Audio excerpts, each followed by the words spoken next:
welcome to the Comicspiracy, episode 205 for the week of April 13th, 2015. My name is Ryan Higgins, who is here with me this week. Brock Sager. And Charlie. Hello, everyone. Small cast this week, and actually light news week. So we have a bunch of listener emails here and some questions. We're going to get to that stuff. Before we do that, though, always sad. I'll just pre-answer all the questions. Yes, no, maybe. It's going to be awesome. It's going to suck. Okay. You're probably right. I mean, that's... So are we done recording the podcast? Yeah, we're pretty much done. All right, guys. Thank you for listening. I hope you enjoyed the podcast. We'll be back next week. No. You forgot to thank all the Patreon people again. Always sad. Yeah. When there's passing in the comic industry, and as of today, one more member... very, very prolific comic artist, Herb Trimpe, passed away. Worked for Marvel for a very long time. You may have known him as the co-creator of Wolverine. He worked on Incredible Hulk for many years. I think it was like 7 or 8 years. A long run of Incredible Hulk through the 70s and 80s. And when did he stop that? Yeah, like mid-70s. He may have drawn some Hulk into the 80s, but mostly mid-70s. And, of course, drew Hulk 180 and 181 and 182. There when the now popular character Wolverine was first introduced. This is already turning into a very depressing year. Yeah. If you read Marvel Comics in the 70s, before our time, most of the people, everyone listening to this, or recording this podcast, I should say. However, if you've ever grabbed comic bins from quarter bins, you probably have read a Herb Trimpe book. He worked on nearly every Marvel comic in some fashion when he worked at Marvel. He worked from the late 60s, I want to say through in early maybe mid-80s. He worked on G.I. Joe. He worked on Godzilla. He worked on Indiana Jones. He worked on a ton of Fantastic Four, Thor, Iron Man, Captain America in some fashion or other. He was constantly drawing. He hasn't done too much in recent years, but this is pretty typical. But when you're the co-creator of Wolverine, it's a big legacy to live up to. So always sad. He was one of those things. I don't think he was ever anyone's favorite artist, but the guy could work. He was fast. Mm-hmm. He was prolific. He could draw every character, and you can't say that about a lot of guys. So he had a very, clean, nice style. I think he added to Marvel's style of that time period. Oh, definitely. I mean, he was never going to be a Kirby or a Ditko or a Jim Lee or a J. Scott Campbell. I mean, he doesn't have a style like that. He had a very nice Marvel style, and he was never going to be anyone's favorite artist. But you don't need. Whether you're a superstar, there's so few. There's literally only one Jack Kirby that could draw in a crazy style and be that fast. You have to have these guys that could do the books monthly. A lot of the guys these days could learn from those guys back in the 60s, 70s, and into the 80s that were drawing a book or two a month. So, yeah, Herb Trimpe. Sad way to start the episode. But we've got. Let's get to some news. Well, that's it. There's no news. There's no news this week. I mean. The Wonder Woman director yeah, whatever.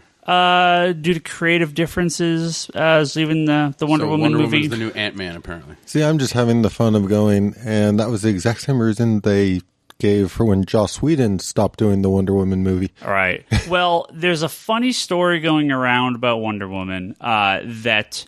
Let me actually pull up I forget her name. Michelle McLaren? That sounds right. The story is that's been going around. She wanted to put in a tiger sidekick. What? To Wonder Woman. Huh? Now, in a post-Rocket Raccoon world, who knows how that would have gone? Yeah. Don't know if this is Takitani Shazam style walking, talking tiger. If this is just a random badass tiger that she had by her side. What was Commandee's? I just keep thinking he. Oh, you're killing me. Now I have to look this up. I can't remember Commandee's tiger's name. The guy. What the hell's his name? I'll just keep talking. Keep talking. Was it Caesar? Tiger, I think like He-Man and stuff with the Beast. Tiger. Yeah, but when it comes to this kind of stuff, I just find it interesting giving Wonder Woman a sidekick when there are actually DC characters who have tiger sidekicks.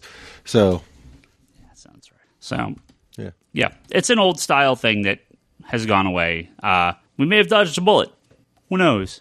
No idea. So, it's unfortunate. Maybe she just really wanted to work with tigers. Well, maybe they just need to go straight to the Power Girl Harley movie. So there was like shots of Jared Leto. Did we talk about this last week? Where he's got the camera, the Killing Joke shot for Suicide Squad. They started filming Suicide Squad yesterday. I think Monday. Yeah, I think yesterday. There's like a table read shot of everyone except for Jared Leto. So it's cool. Where Suicide Squad at least is it's started filming. Yeah. So we're almost there. Yeah. And talk of Superman, Batman, I believe it's the 20th now. So what's that, next Monday? We may get the trailer, because like even before Mad Max, something like that. So who knows? It keeps going back and forth whether when the super trailer is coming out. If they're going to try to beat, get the trailer out before the Avengers movie comes out, because Avengers will be everywhere for a few weeks after that. So maybe it'd be smart to get it out before Avengers. I actually think it might be smart to wait till after. Wait till it's died down a little bit. The teaser, right? Well, yeah, but unless you're, as you said, Avengers is going to come out. It's going to take over that sort of space. So if they get it out on the 20th, that gives them a week worth of buzz before the buzz is drowned out completely. But that's going to be the buzz for most of the year for next. Well, that's why I'm thinking if they waited for 2 months after Avengers or something, I think you would get a longer shelf life on the buzz from the first teaser till the next trailer. Well, I mean, you have to figure there's never going to be a bad time to put out anything, because whenever you put it up, it's going to be popular. People won't not watch it just because Avengers is coming out the next week. You probably don't want to put it out the day Avengers comes out, but I mean, hell, people will watch it on their phones before Avengers plays. If you sure. Day. Yeah, but I'm probably the minority on this, but I do get very, very obsessed and watch things many, many, many times over a short period of time. A lot of times when it comes to new Doctor Who teasers or new, like I've kind of adopted your whole thing about not watching too many trailers especially over and over and over. Like he watches he watches a whole lot. Yeah. And even then, like if I'm in a movie theater or something, I don't close my eyes at that point. But it is one of those things where I know for sure I contribute to a lot of views when it comes to like the YouTube and that kind of. Well, you have to think at it from my perspective. I would love the Justice League trailer to come out now, because I'm not watching shit. I mean, I saw that last Ant-Man trailer, and I'm mad at myself kind of for even watching it. I didn't want to watch it. Good. It was funny, but I'm like, ugh, I didn't want to watch this. I'm done. I actually didn't watch it just because I kind of went, I got enough from the first one. I didn't feel the need to watch the second. It's a good ass trailer. I'm kind of disappointed I saw it, because it showed so much stuff. And it showed a really funny joke I wish I'd seen in the theater originally. But with we're going to get so many Star Wars trailers, and Avengers is right around the corner. So Star Wars is going to take up the whole rest of the year trailer-wise. Avengers, I'm way beyond done. So a Justice League trailer is just what I need to distract me from all these other fucking trailers that are out. So please, next week. I would love to have an episode recorded next week where they're like, did you see the teaser? It's so good. So hopefully we can do that. We'll find out next week. Well, half the table will be like, it's so good, and the other half the table will be like, what the fuck did you watch? Yeah. It'll be a typical episode. Basically. Well, let's read an email here from Michael. We'll start off with a nice long email here that I feel is maybe sides with the correct side of the table a little bit here. Let's read this. Just so you know, Bryce is listening, going, damn you, Higgins. So he starts, this is a long email, but I'm going to go through it. He says, good evening. In the past couple of episodes, the topic of discussion is veered towards the perceived confusion over Marvel's Secret Wars versus DC's Convergence. I personally do think that Secret Wars is more confusing and frustrating for fans for a couple of reasons. Secret Wars, of course, being this year's big Marvel event, and Convergence being this year's big DC event that we're currently three issues into.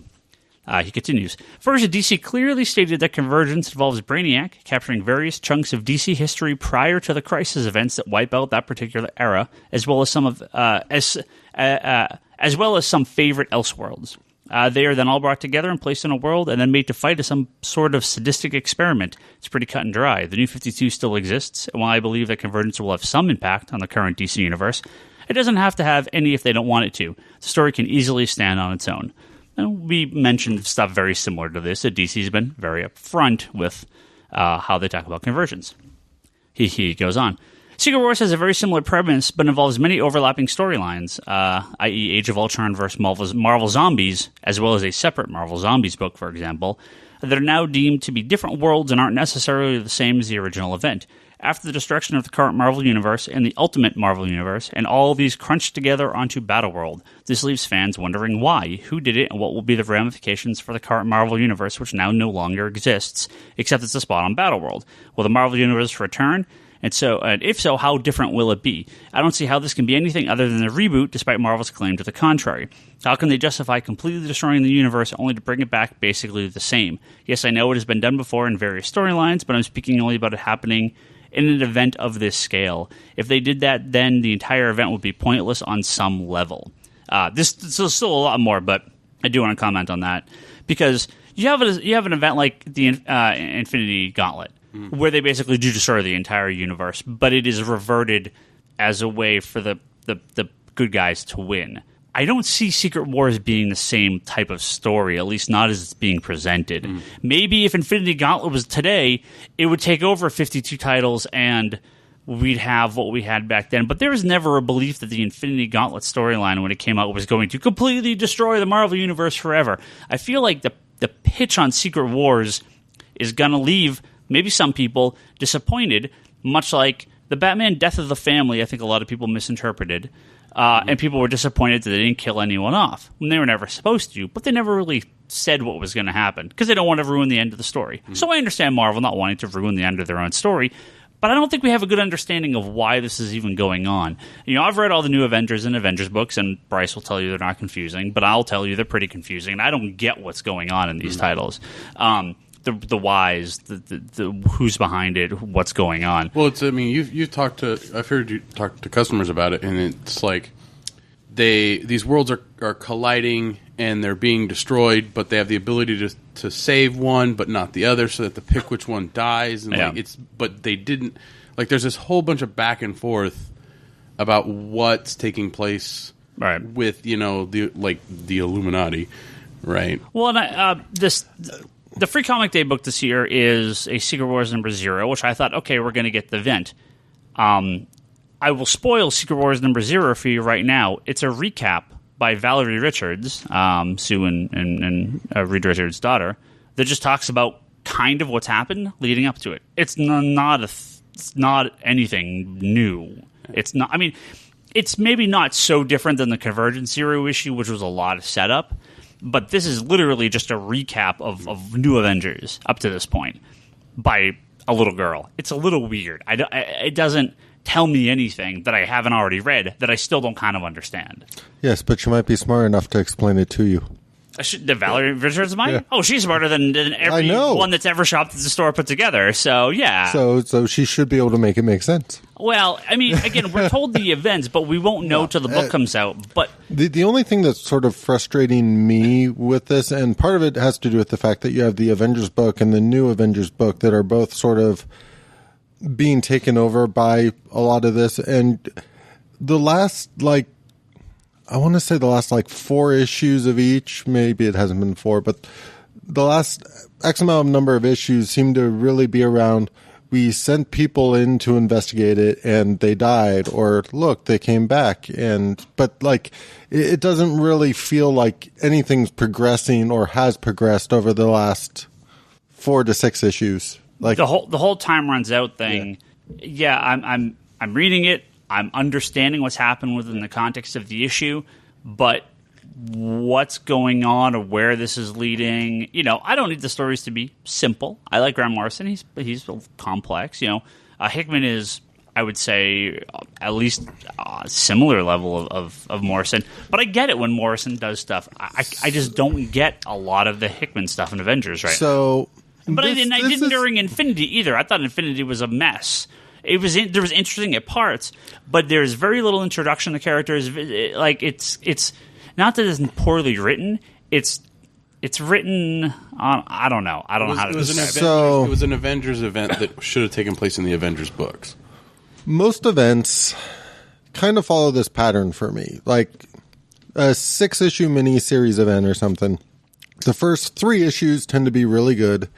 Issue 4 and about half of 5 tend to be sort of the filler, new status quo, and then the last issue and sometimes the last half of the issue before it tend to be sort of the kickstart towards the finale and into the big finale. Right. I kind of feel like that's kind of where we're at here, but because of how quickly these books are coming out and because we sort of had that kickstart towards the end when they started doing the countdown. Yeah. It feels like we're stuck in that issue 4 space. Yeah. Really, really stuck in the issue 4 space for a lot of issues. And I'm just going to go ahead and say it. Nobody cares about fucking Sunspot. Nobody. Or whoever the hell is with him. Sunspot and who the hell is it? Cannonball? Nobody cares.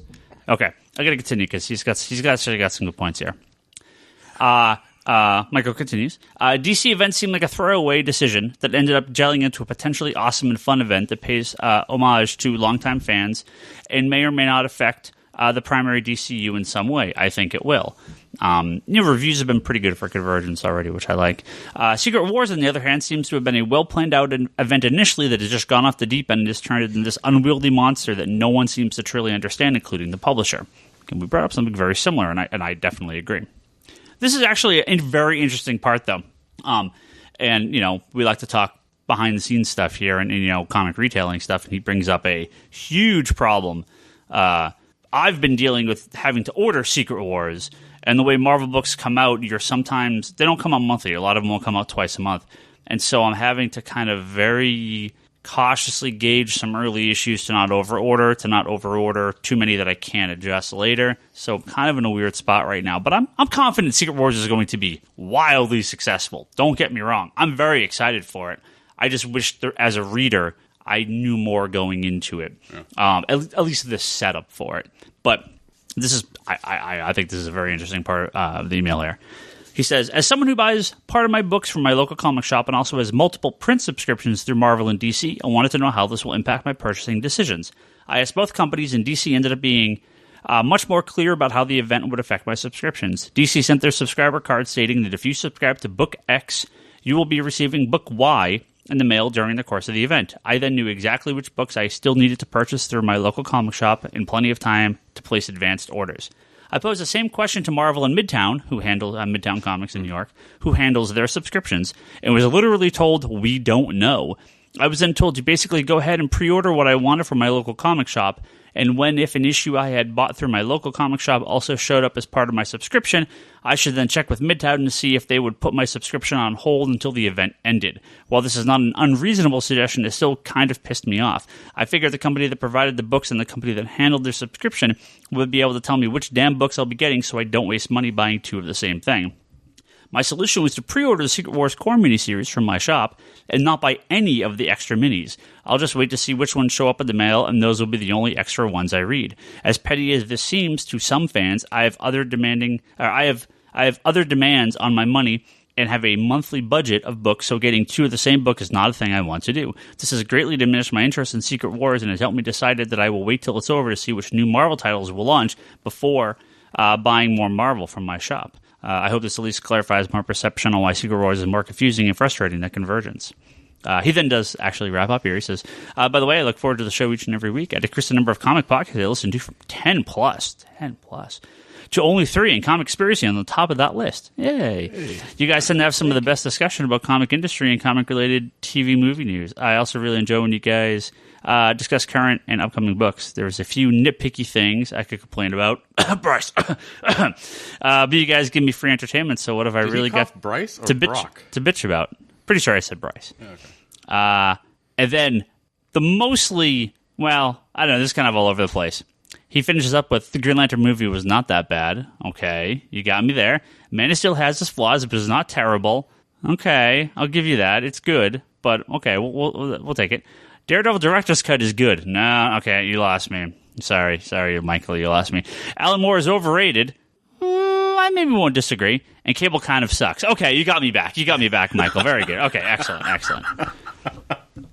There you go. And he's watching Flash and I love how he's managed to, in some way, alienate every person on the podcast. I think that was his goal. So this subscription thing is actually a perfect example of what I'm having to deal with, because I went through, and some are more clear. Deadpool has 2 series that are coming out. Deadpool fans tend to buy anything with Deadpool in them. Very easy to slot Deadpool subscribers to those Deadpool books. Old Man Logan's a funny thing, because that's going to end up being one of the best sellers, and I have 1 subscriber for Wolverine right now. 1. Do I give it to everyone that gets all new X-Men? I don't know, because there's like 19 other X-Men event books, and all new X-Men kind of became my default sub for the other X titles. I'm assuming most people will want that, but I don't know. Well, so you don't want to force it on people. So I have a question, because I don't remember the answer to this. So Convergence very quickly got sort of, this was a 2-month thing. Right. Just 2 months. Yep.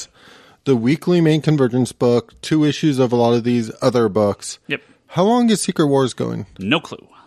Believed Secret Wars itself is 8 issues. We believe it's 2 a month. So May, June, July, August. September is Marvel's big launch. A lot of the books say 5-issue miniseries, which would be May, June, July, August, September. Well, do we have a 5th week? Many in between there. I mean, maybe many. Well, yeah, at some point we will. This for a year. Many of them have no number, so they're not miniseries. Civil War hasn't even been solicited yet. One of their major event books has not even been ordered yet. So I don't. Nobody knows. Just no one knows. Well, no clue. And the thing is like for Convergence, it's kind of easy to slot books towards people. Like you said, it's Batman. People get Batman. They're Justice League. People got Justice League, right? There were some weird parts with Convergence. Shadow of the Bat was a book where it's like, well, I'm not giving it to everyone that gets Batman, but if you get Batman and Detective, then you're probably a Batman guy, so I can give you Shadow of the Bat and Detective Comics, and that's not too hard. You know, Aquaman, Harley Quinn. Some of them are easy, but then stuff like Legion, which doesn't have a book now, and especially the week 4 stuff, which is Booster Gold and Crime Syndicate and Plastic Man. Those were a lot harder because those I just had to go off people that ordered sets. What or ask for them did you do for Question? I'm just curious. People that ordered sets or specifically asked for it. So did you bump it because it was Rucka as well? A little bit, yeah. I mean, I ordered a couple extra of that. Nightwing is one of our higher subscribed books with Grayson. I'm just wondering if you ever look at stuff that may be considered outside of the big 2, like especially when you have somebody like Rucka coming back to do the Question book. Do you look at potentially some of the others? Like obviously there are Rucka guys. There's people who buy. For someone, for like we have a handful of subscribers for like Stumptown from Oni, right? Which is like, which is very different than a book like Lazarus. Lazarus we sell way more copies of. I wouldn't give it to people that got Lazarus, but if they got Lazarus and Stumptown, they're probably a Rucka guy. But there's only maybe 1 or 2 people that got both. So, I kind of don't for things like this but that's like the one specific title where I could see. Yeah. No, I think the hardest thing about Convergence for me, and this is part of the reason why I feel for you on this, is if it was possible to glimpse back to people who were getting like Gotham Central and like the original Detective Batwoman, right. Perfect sort of segue into who to give this book to. But what book? There was some book. It wasn't an early DC book. It was an indie book. I want to say it was something from Aspen. I looked back at whoever got the previous series of it, and we don't get a lot of Aspen books, but I figured, it's a new volume of it. It wasn't like Iris. It wasn't Fathom. It was something else. Executive Assistant? No, it wasn't that. Maybe it wasn't Aspen. I don't know. Whatever book it was. I was like, okay, well, let me look back and see what subscribers were picking it up at the time. like 6 subscribers got it. 0 of them we still have at the store. They've all gone. So I'm like, well, I guess I'll order one maybe if anyone cares. Yeah. Well, I mean, it's funny. But with this, at least it's a 2-issue thing. It's 1 issue a month. Like your ordering doesn't necessarily. I mean, your ordering has to be reduced, but you can order. It's funny thing about that. So Convergence at the end of the day may end up selling more books for us than the issue 40s from the month before, because nothing's coming close to Batman or Justice League or a few of these other books. But there was a lot of books that were 10, 15 copies and less.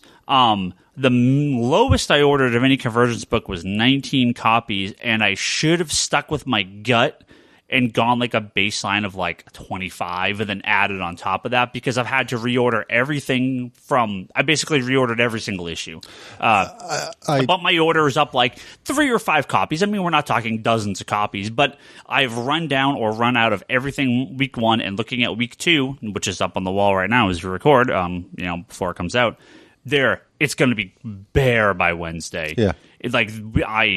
Especially week 2, I need to get more of these books in, and because we've had other people sign up, had a few people sign up for full runs, and so going in the Secret Wars, I've definitely ordered a higher baseline level than what I did on Convergence. But when like the Inferno one comes in, and I give like 24 subscribers of this book, and they also got like 7 other X-Men books that month, when before they only got like 1 or 2. My fear is a lot of people are going to pass on them, and it's going to be shaky for a few weeks. So, yes, this is totally a leading question, but I'm going to go there anyways. I know for me, something like Convergence really kind of comes down to, I could affordably look at it and go, it's only 2 months. It's going to be kind of expensive to pick up all these books, but it's somewhat affordable and I would think that would translate to more people picking up the issue 1s and the issue 2s versus your normal drop off by the time you get to issue 4 or 5. Yeah. Is that essentially how you ordered it? So you kind of have the same amount coming in for issue 2, or did you do any cutting there? No, I ordered the same amount. Yeah. So for Secret Wars, what's funny is the amount of subscribers that have signed up for every issue of everything is about what I expected. It's my normal guys. I got a handful of guys that are like, yeah, I'll take every event book and we actually have an email about this too coming up. Online orders for Convergence was very small because it's such a big event, and I understood we probably wouldn't get too many. But I've got a lot of pre-orders for month 1 of Secret Wars, which is like 22 issues, I believe. Month 2, I do not have that many pre-orders for. It's 52 issues. The amount of people willing to sink in for every comic coming through in a month. Some people are, clearly, and we have people here at the store, and I'll sell them off the wall. But that's a big event. And it was like with New 52. 1 month, we sold a shitload of sets of those stuff, right? Of all the New 52 number 1s. But how many people stuck with month 2, month 3, month 4, month 5? Obviously, it drops off. I wish I knew more about what was going on with Secret Wars going forward, because I wish I could tell my customers what's coming up. I think when you have a 2 issues only, it's done. I can sell that. This big question mark around Secret Wars, it's tougher to sell.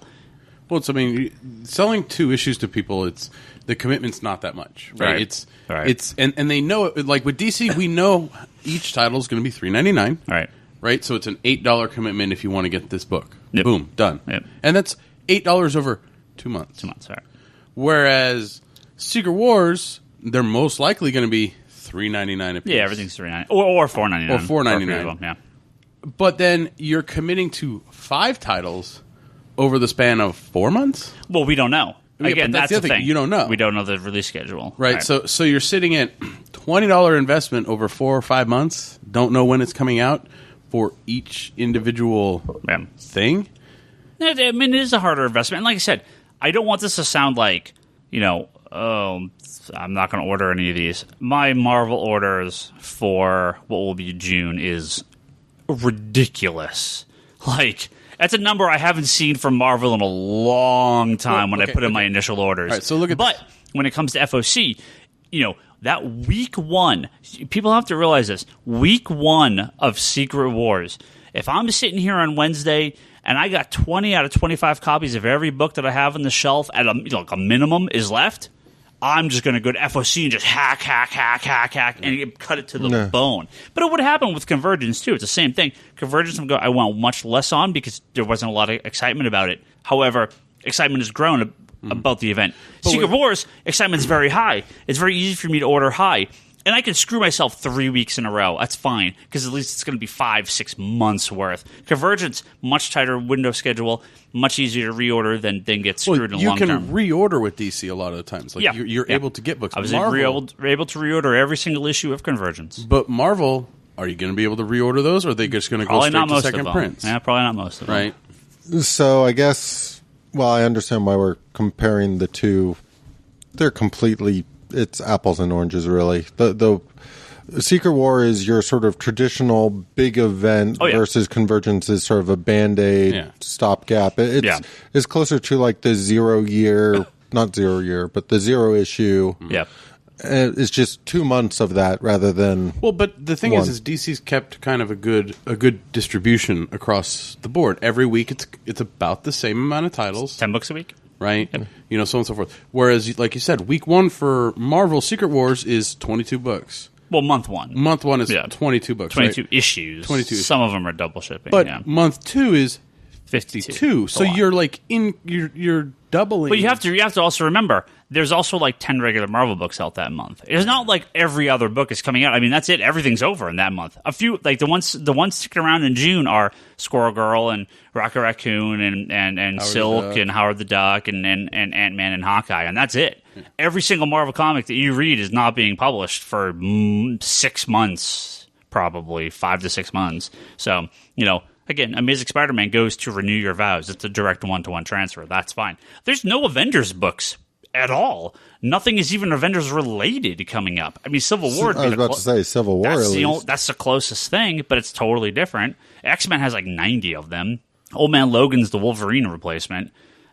There's tons of just other stuff going. So it's a weird... Is Wolverine's canceled? If you like Daredevil, if Daredevil is your comic, there's not a Daredevil comic to buy for 6 months. It's weird. Go watch the show on Netflix. Oh, yeah, you could do that. All right, we're going to move on here. We're going to end up spending 2 hours talking about this. So it's still confusing as shit. Well, okay, so Felix, I got an email here from Felix talking about Convergence. He says, currently enjoying what I've read of Convergence and a couple of the tie-ins. This is my first event after a full year following comics. Congratulations.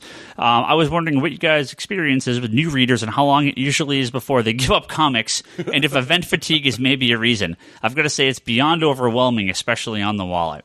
And, yeah, sure, if you're buying everything and you're not prepared to drop $100 a week on comic books, it is absolutely overwhelming. Especially if you're going to double dip Secret Wars and Convergence, oh boy, that's a lot of comics. Yeah. Buy what you like. Don't feel the need to buy everything.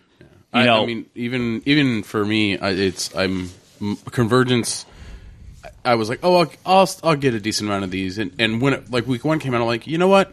I don't have to buy everything. I don't have to get everything. Right? I'm like, I'll pick up what I like.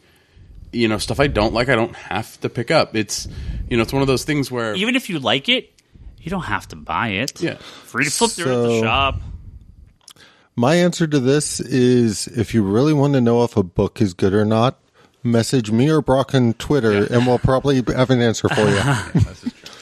Well, and there are other ways to do this too. People offer subscription discounts. If you like the books, every single thing becomes a trade paperback. Big events are always hardcovers. You can get those cheap-ish at release on Amazon or our discount comic shop service or in stock trades or whatever. I mean, buy it for me too if you want. But if money's if you want it as cheap as possible, there's very cheap ways to get it. You can download them too if you really can't afford it. I mean, people do all the time. Obviously, I'd prefer you buy it, but and Marvel and DC prefer you buy them. But tens of thousands of people download comics every week.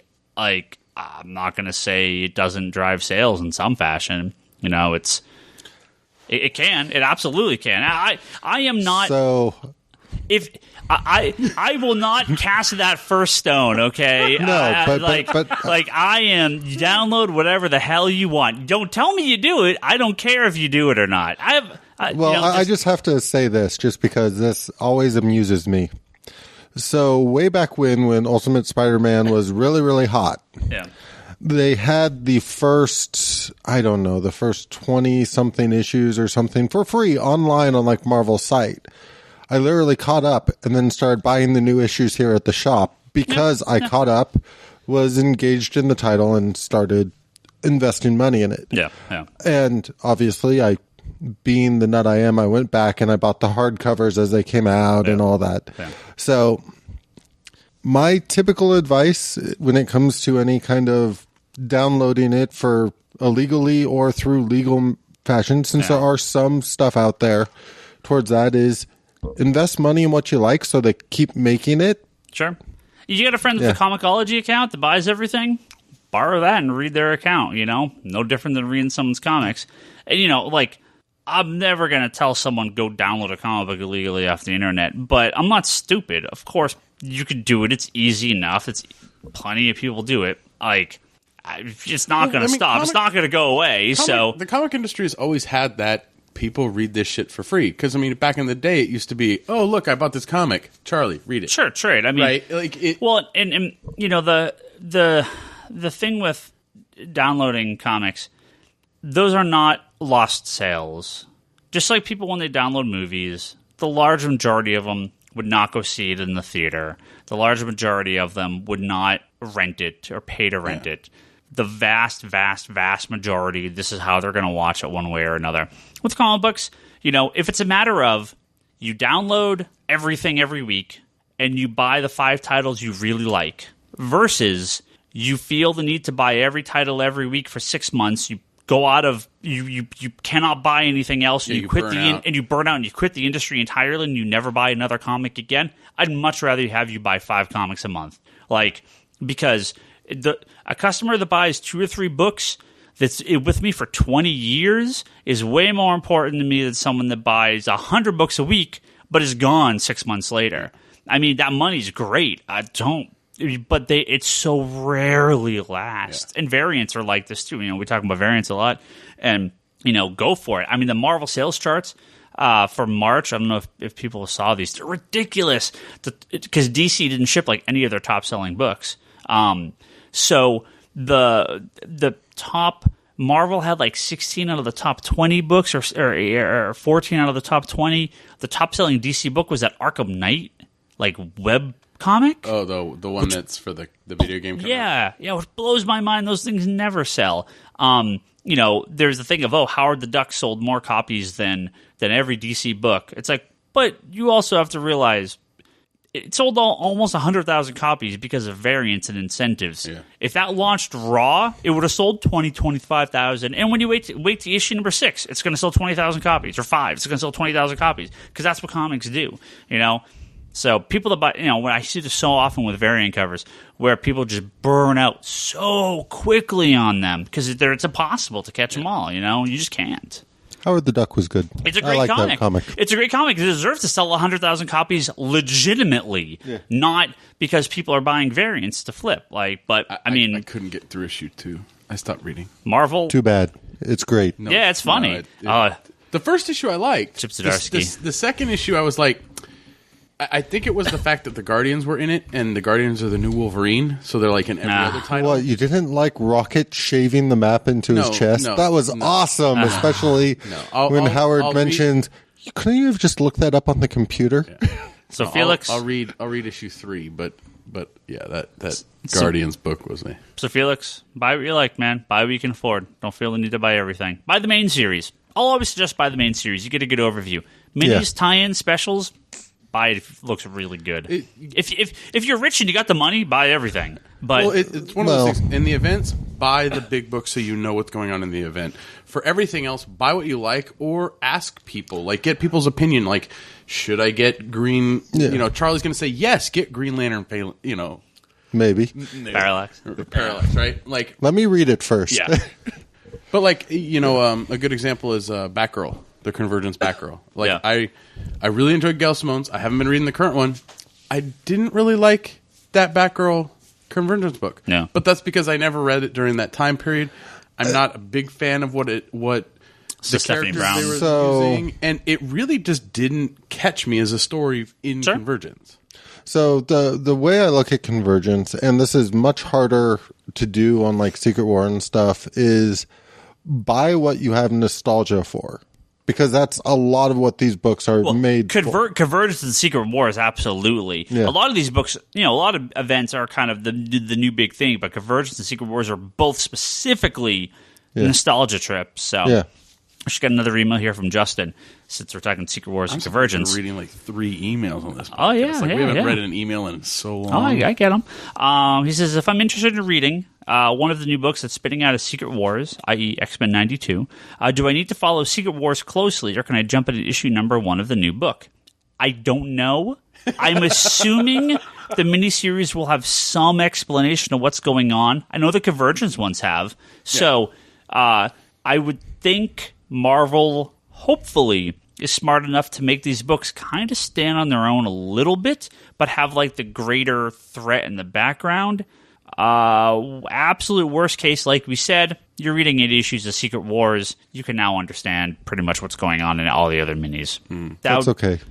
Just go back, pop in your X-Men the Animated Series DVDs, Yeah. and that will be your primer. Or, absolute worst case, go on Scans Daily. Go on Comic Book Resources on the thread. There will be a spoiler thread. Go on Bleeding Cool. There will be a thread that talks all about everything, all the spoilers for every issue when it comes out. There's ways to find out. You don't have to buy them if you don't want to. Buy them if you think it looks interesting. But Now, this is a random question about like kind of tying in with is there anything I need to read before? Have you had increased sales for the Multiversity Guidebook since Convergence?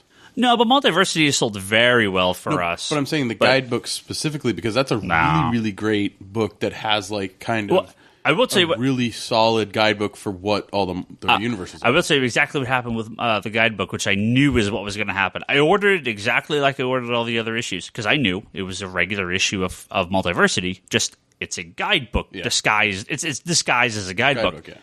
We didn't sell that many the first week, and I knew we weren't going to. And sure enough, I've sold as many in like week 4 and 5 because people like came back and they realized, oh wait, this is actually straight up an issue of Multiversity, and word kind of got out. I had a couple subs ask like, oh, is this like a special thing? I'm like, no, it's an issue of Multiversity.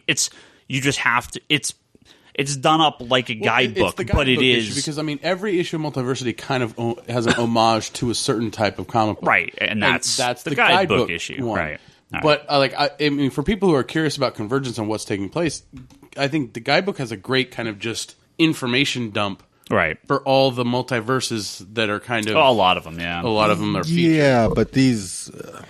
I wouldn't read it raw. This is where things get complicated because just because something exists in the guidebook doesn't mean it has anything to do with Convergence. Well, Convergence is going to tie into Multiversity. DC said Multiversity is part of Convergence, and it's like, no, it's the other way around. But they're taking elements of what's happening in Multiversity and will use it in Convergence. Yeah, I'm just... No, I guess the way I look at it is when I read through the different worlds in the guidebook, there's... The idea of capturing cities before their realities got wiped out kind of mean there's more being pulled into Convergence than exists currently in the multiverse. But if you're looking for something kind of that gives you kind of that information that you're looking for, something prior to it, like the guidebook gives you a lot of information. It's an information dump for Multiversity, even though it might not necessarily affect what you're reading in Convergence. There is stuff in there that you will recognize, or that is in Convergence that you will recognize. All I'm going to say is you should just be reading Multiversity anyways. It's a good book. Buy the guidebook. It's a good book. Just buy it. Justin wraps up here. He says, with Secret Wars and Convergence starting, what are each of your favorite events of all time? Brock, what's your favorite event? You got it? You got one? I can't steal Charlie's.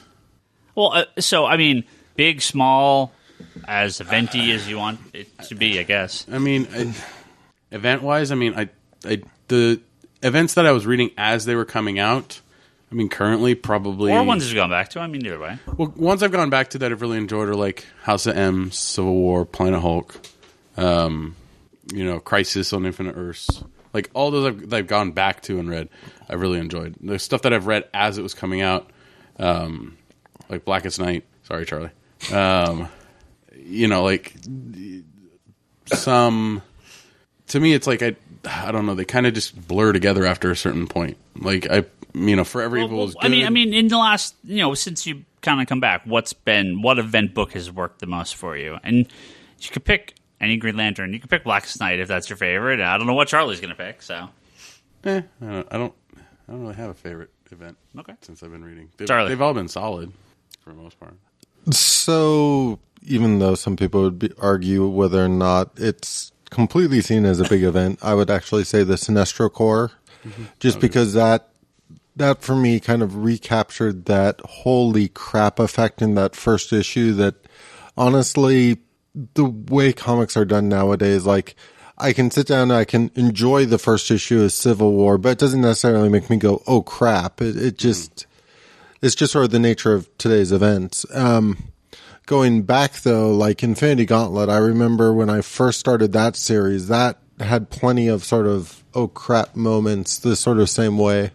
So going back, it would be Infinity Gauntlet, but in terms of modern, it would be the Sinestro Corps, just because it sort of captured this high expectations, and like every few page flips, it kind of shattered its expectations again.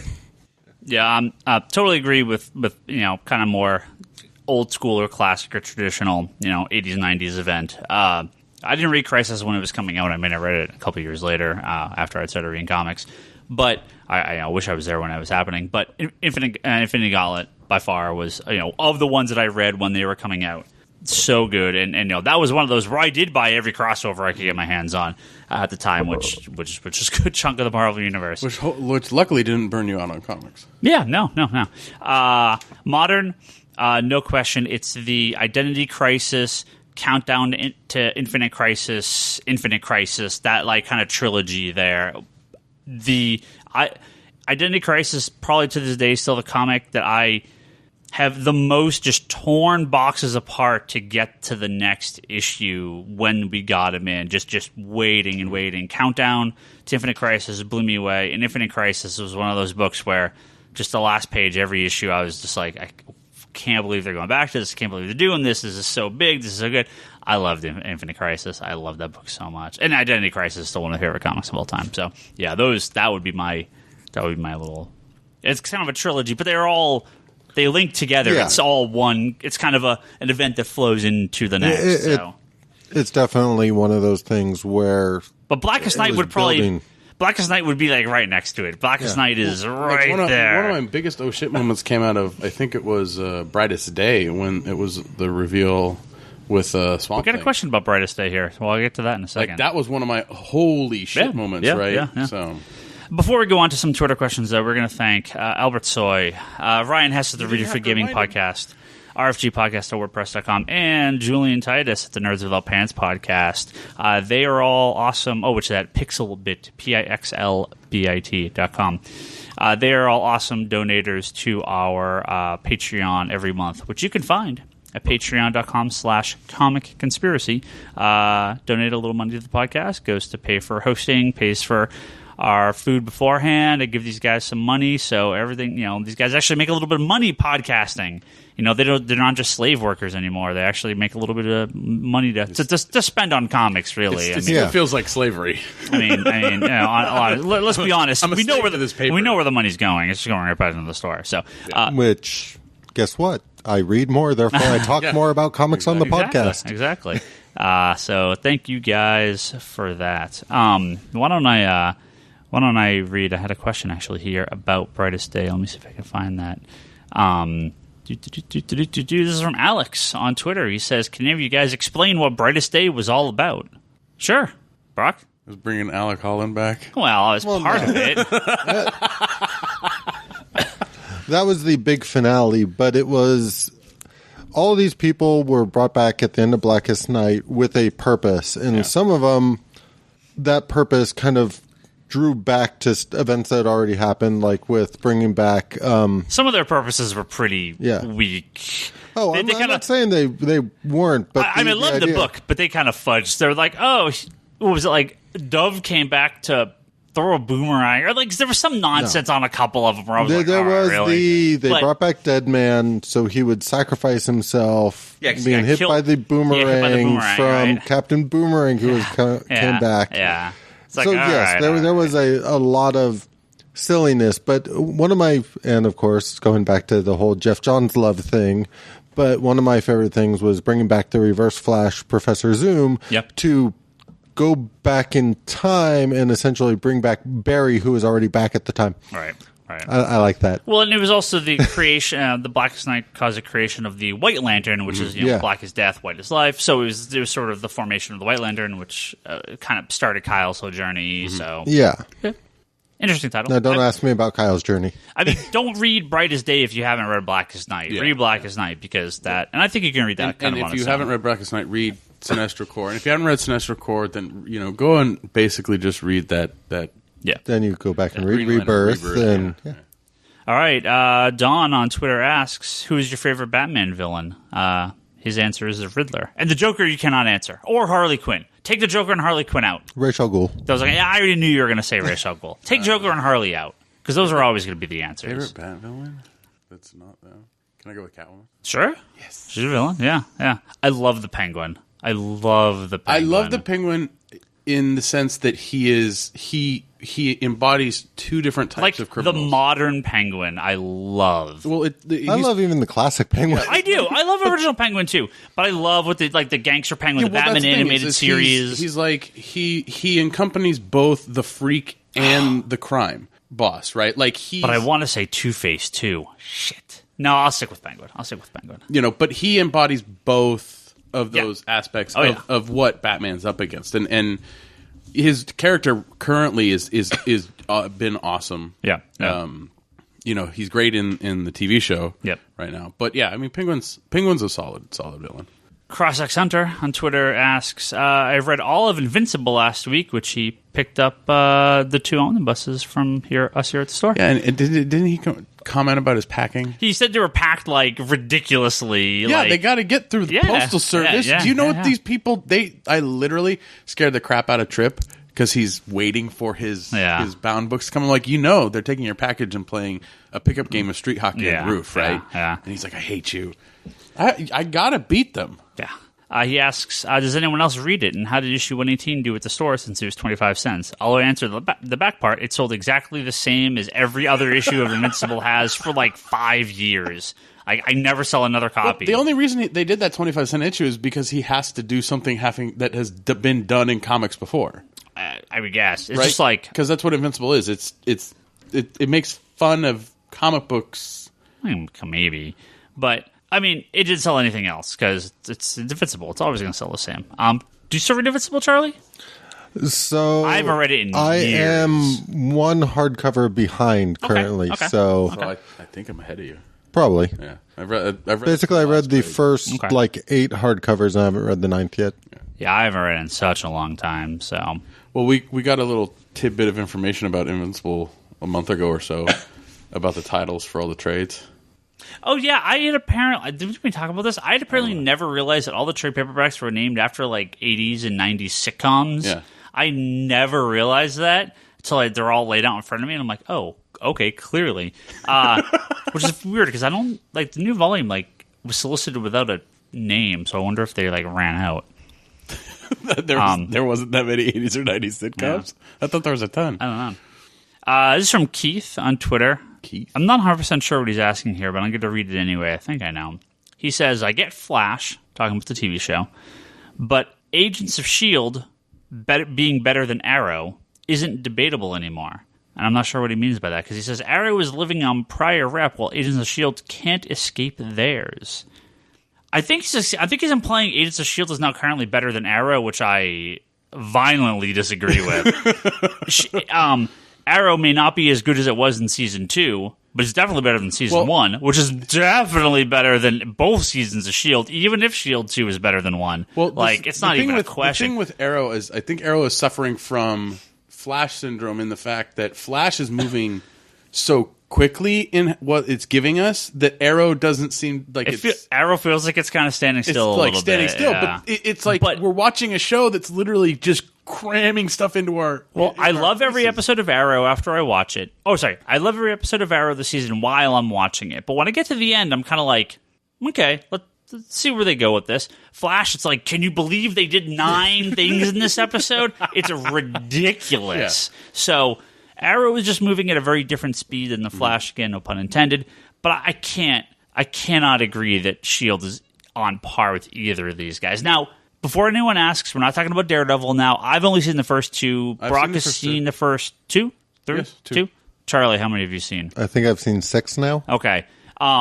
Next week, assuming Toby's back and everything's good, we'll probably talk the first 6 episodes. I'm going to hopefully have seen the first 6 by next week. Well, he's already So go spend your time now watching Daredevil instead of S.H.I.E.L.D. You'll thank me later. Sure. Now, but I will say, are you going to argue that Daredevil's better than Flash and Arrow?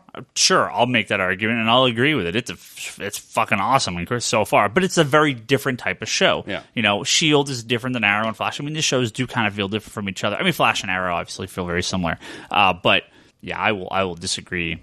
I'll disagree but I mean, hey, if you like Agents of S.H.I.E.L.D., cool, awesome, love it. I hope more people do, because I'd love to see more stuff on the air, even if I don't really watch it. I mean, I'm still watching it. I'm totally watching it. Yeah, I mean, I want Constantine to come back. Rumors of it being canceled, not true. Still don't know. End of the month.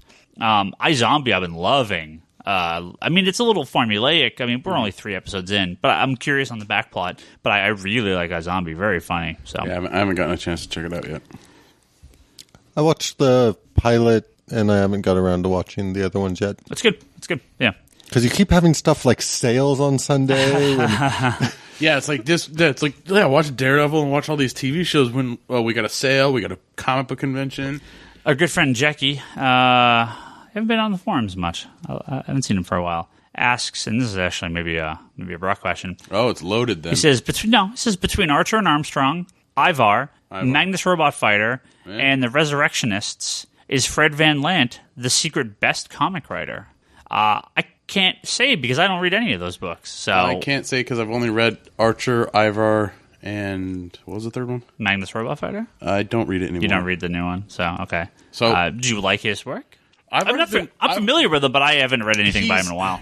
His work, I like his work in the sense that he brings comedy to it, but not in like a slapstick way. Yeah, it can be slapstick at times when it needs to be. Yeah, but he does bring a good comedic tone to the books, and the topics that he talks about are like very serious and like huge, right? Like in Archer and Armstrong, it's talking about I can't remember the name of the device, but it's this big, huge thing is taking place and we have to stop it. In Ivar, it's, this complicated web of time travel and who is Ivar and why is he doing this and stuff. So, like, they can be complex, but they can also be funny. So, for me, I enjoy Ivar. Archer and Armstrong I've enjoyed. I mean, there hasn't been a new issue of it, so, I mean, it's like, okay. But, well, I think it's done, right, at this point? Valiant's all over the place. They've stopped doing a lot of their main titles. Yeah, I don't know what's up with that. And then they're doing... They were going to do a bunch of these mini-series, and then now they're going back to... Like, they're flip-flopping back and forth between, should we have ongoing or should we have mini-series? Yeah, should we have ongoing, should we have mini-series? So, it's up in the air right now. EXO is still great. Unity's still great. Valiant, that mini-series they did, I enjoyed. But a lot of stuff like the Death-Defying Dr. Mirage, not so great. Yeah. I gave up on Quantum and Woody. It just got so... Like, if this guy wrote Quantum and Woody, I'd probably like Quantum and Woody. Got a question here from Mr. Brew on Twitter. Mr. Brew. He says, please explain Black Vortex. I hate it. It is a piece of fucking garbage. I completely agree. Does anyone like it? I hate this piece of shit. I've liked it. What is wrong with you people? I know, it's okay. Like, seriously, this is every issue. It's like past the hot potato. Let me sum up every issue. It's like past the hot potato, the comic book. Yeah, it's like hot potato. It's like the Black Vortex. Just get rid of it. It's let's have a group of people stand in front of this mirror and argue over what we should do with it. Somebody submits, and then somebody takes it. It's like the opening of Temple of Doom where they got like where they keep like kicking around like the crystal vial or something like that that's going all over the dance floor. Like it's just like, woo, there goes the black vortex. It just keeps going all over the place. But the thing is, it's so bad because when you're reading like you're on chapter 11 and now it's in the Nova book. And okay, you're like the Nova and the Miss Marvel issues were terrible. Horrible. The Cyclops issue was completely boring. I think the Cyclops was okay. The Nova issue, I was like, look, I'm going to put my past with this title aside and read it. It was so But both bad. issues ended on the same thing. They did. They're flying through space, holding the mirror, taking it to somewhere else. Yeah. Like it's a hot potato. It's not even a hot potato. It's so bad. So far, my favorite part of this entire event was just Hank McCoy realizing he really fucked up everything and he wouldn't be able to fix it. Yeah. No, I think it's okay. Like, that alone makes me go, so that's why they had this event, so Beast can realize he really did fuck really up screwed everything. everything up, yeah. All right, Like he hasn't done that before? All right, I got. Yeah, but he even called it out, like, he always assumed he'd figure out a way to fix it. And now he's smart enough to realize he can't. No, I completely agree. It's a piece of piling trash. It is a steaming hot pile of shit named a hot potato. Now, all that being said, I still am going to keep reading it. Yeah, I'm still going to keep reading it because it's almost done. I'm already stuck, 12 chapters deep? Okay, we got 2 questions left. Okay. This is from Toby XI on Twitter. Toby's asking us a question because he's not here. Toby must be a new listener. He asks, he's got a two-part question. He says, is 2 parts? It's starting to sound like Bryce. He says, it's basically a Bryce question. He asks, what if Cable destroyed the X-Men similar to Age of Apocalypse? I'm assuming that's a what if issue where Cable destroyed the X-Men. This is something in Battle World, right? No, it's just what if. I think there was a what if a long time ago around the Extinction Agenda kind of stuff. I think they did a that sounds right. A what if around that kind of had to do with it. I think I see the cover in my head. Yeah, of the issue. I'm not sure. I mean, I never read it. I mean, I probably read it. I read all those what ifs, but I don't remember. Yeah, I don't remember. Yeah. What was going on in that book, other than the fact that it existed. Yeah. Toby continues, #Mun Psylocke for the win, I guess no Brit accent. Olivia Munn Psylocke. That should be fun. People hate her or love her. She did great in Newsroom. I mean, I've seen her. She's hot. In a couple things. If she's not afraid to cosplay. Yeah. She's a human with skin. I'm sure she'll be fine. Like, I got no opinion on her. I know Seth really likes her. Yeah. Because his comment was very leading. Yeah, I think Seth will he'll be fine with that. Okay, now for actually the most important question of the podcast. Let's wrap up here with this. This will be how we go out here. This is from Rate My Dick on Twitter. Rate My Dick? Okay. It's a legit question too. Jesus Christ, their followers. We have Rate My Dick as a follower. That's awesome. Jesus Christ. His question is, he's got a 2-part question. His first question is a hot dog a sandwich? It is meat enclosed in bread. Also, follow-up, is chili a soup? I'm going to say yes to both. Controversial, but I'm going to say yes, a hot dog is a sandwich. It's bread, meat, bread, sandwich. Bada boom. Well, that's all it is. You think a wrap is a sandwich? Sure. Bread, food, bread. Everything's a sandwich. If it's bread on 2 sides, if your hands touch only bread, it's a sandwich. I'm going to say hot dog does technically classify as a sandwich. Yeah, sure. I'm going to say chili is far too good to just get put into one category because I love chili. Soup. It's food that's not cereal that goes in a bowl. I'm not saying... You can sell it in the can aisle. I'm not saying that you couldn't make a very good, distinct argument based on the definition of soup, but if you have a good bowl of chili, you will not want to classify it as soup. It's chili at that point. Chili's great, but is chili soup? It's its own classification. It's so liquidy. Is stew soup? Sure, it's all soup. Soup is like the broad term. Chili, stew, broth. There's a joke somewhere in here. Those are all getting. like the sandwich, broad term, all the different types. So is spaghetti if it's served in a bowl soup? No, because there's no liquid in it. So is chili still a soup if you put it on your hot dog? If you have the right amount of spaghetti sauce, it's pretty liquidy. No, there's no liquid. No. So is a hot dog still a sandwich if you put chili on it, and is chili still soup if you put it on a hot dog? Touche. I I mean, there's plenty of sandwiches you have to eat with forks and knives, so sure, I'll allow it either way. But no, putting chili on a hot dog does not make the hot dog does soup. that like chili fries, soup fries? I mean, you can put like soup in stuff. You ever have like what do they call like A bread bowl? A bread bowl? Yeah, sure. It's So does that make it a sandwich? Does that make a bread on pot, both does that make a sides? pot pie a soup? It is bread on both sides. I will allow a bread bowl to be a sandwich. I will not back down on this. I will allow it. Thank you, Rate My Dick. Thank you. The thrilling conversation. Yeah, there you go. He asks very, very philosophical questions. He does. That was good. All right. That was excellent. Yeah. That's this episode. Nice Well, we need to tease a couple of things. Before we need to, I'm not going to straight up tease something. I'm going to tell everyone something. I don't have the info Specifics completely in front of me yet, but by next episode I will. But I'm giving everyone a week's heads up just in case. It should be April 22nd on the Comics Conspiracy, the store site, Facebook page. We will be giving away a 4-pack of tickets to a special VIP sneak screening of Avengers Age of Ultron to people in the San Jose, San Francisco, I guess as far as you want to drive area. Just say the Bay Area. So if you're Peninsula, North, East, or South of California's Bay Area. This is a 4-pack of tickets, reserve seating, T-shirts, posters. I don't know. We're getting some other swag. I don't know. I don't know the whole package that comes with it. At the AMC Mercado on Monday, April 27th. There's one winner and one winner only. So what we're going to do is we're going to have. And I'm not allowed to win. Which unfortunately, is sad. you're not allowed to win. I will tell you though, if you are the winner of this, you will have the pleasure or the pain of meeting all 5 members of the Comics Conspiracy Retail, which is including myself, Brock, Charlie, Toby, and Marshall, the enigmatic Marshall, who is the one guy not on the podcast. We will also be in attendance at this VIP screening of Avengers Age of Ultron on Monday, April 27th. So I will... T-shirts and posters. Yeah.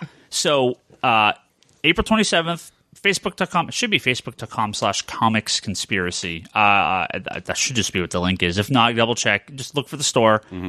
Like us on there. There will be a post that will go up at some point on Wednesday. You will have... Wednesday the 22nd.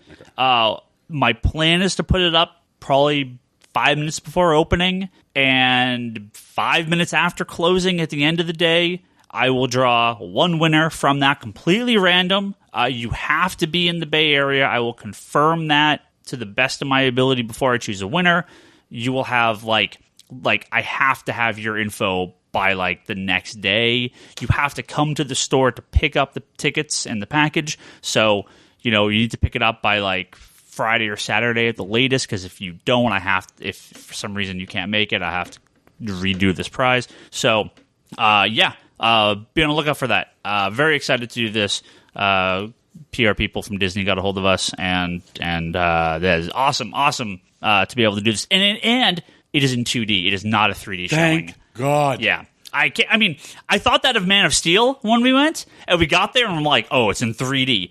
But they told us it's only 2D. So you get to see, unfortunately, Age of Ultron opens next week everywhere in the world except here. But if you want to be one of the first people to see it in the United States, you get to see that on Monday, April 27th. So I will put a link on the Geekbox site to our page on Facebook. And again, you have, we'll mention this again in next week's episode. It'll be up the following morning. So definitely keep an eye out for that. Considered maybe doing a short spoiler cast directly after watching, if we've all got the time and energy, if no one's going to get up too early in the next morning. A pure spoiler. No, we'll just do it Tuesday. And just dump it. We'll see. We'll just do it Tuesday. That'd be 2 episodes. We'll see. But we can do 2 episodes. I don't want to put a spoiler cast up with our regular episode. So definitely be on the lookout for that. No, you put the spoiler cast up on Thursday. Maybe. Thursday morning or something like that. I should also say, if you are in the Bay Area, come to the Big Buck Comic Fest this Saturday and Sunday at the San Jose Convention Center in San Jose. We still don't know what time it's starting. I'm assuming it's like 10. But if anybody knows exactly when this is starting, please tweet us because we don't know. Their website has no info on tickets. Have no info on when it actually opens. The posters don't even have info on. I'm assuming 10 a.m. San Jose Convention Center, downtown San Jose. So check that out. I'll be there Friday and Saturday. Do we have our booth number yet? I don't know. We'll find us. It's not that big. I'm there Saturday and Sunday. Brock's there Saturday. Toby's there Sunday. Charlie's wandering the floor Saturday, but I'm sure he'll be at the booth on and off. Come say hi if you see us. He's easy to spot. We'll have lots of crappy comics for very cheap. Leanne, my girlfriend, she will be there, her own booth, selling all her original artwork.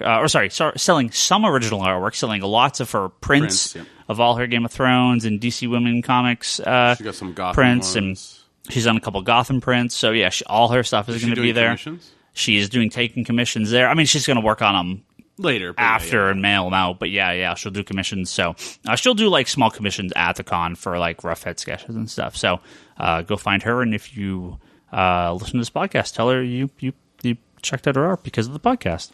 I'll probably be standing there anyway, and you could say hi to me. So I think that's everything. Is that everything? Well, the book club is GTO. Book club is GTO. Thank you, Toby. Out of print, of course. So how are we supposed to fucking... There are very cheap copies on Amazon, so I'm going to grab a copy for us to all read. That'll be a couple weeks. I know our schedule is going to be kind of screwy because of Avengers and everything, and Toby was like, new us, so we'll get to it in the next couple weeks, so don't hold us to that last week of the month, but we'll get to it soon. And if our listeners actually held us to shit... We're usually pretty good. All right, I'm going to go ahead and wrap up.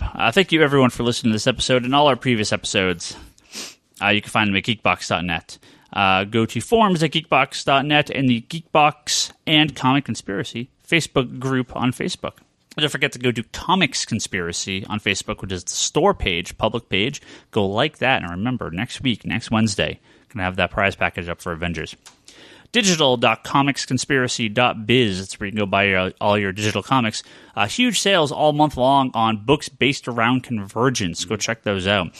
As well as I'm sure there's going to be a huge Avengers sale. Identity Crisis on sale? I mean, it's like books based around the characters that are out this week. So like all the Ballant Catwoman stuff's on sale and stuff like that. Patreon.com/Comic Conspiracy. Go there and give us some money for hosting this show and pay for hosting and give these guys some cash and pay for our food and equipment repairs and all the stuff we get to put up on Libsyn and pays for all that stuff. So we always appreciate any donations there. ConspiratorBrock.com. That's Brock's blog with his new HD videos if you want to see Brock in HD. And I'm starting to do thumbnails on my videos. I'm getting all fancy. ComicsIntoKind.com. That's Omar's blog. Go check him out. Infinite Longbox Podcast. He was in town and he didn't come say hi. He was in town for like a wedding or something like that. He was up in the city. No, he came down to see Bryce. Well, I saw the pictures. Okay.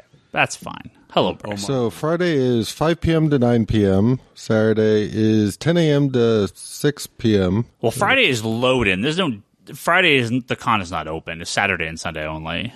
Oh, yeah. Badge pickup advanced ticket sales are 5 p.m. to 9 p.m. Yeah.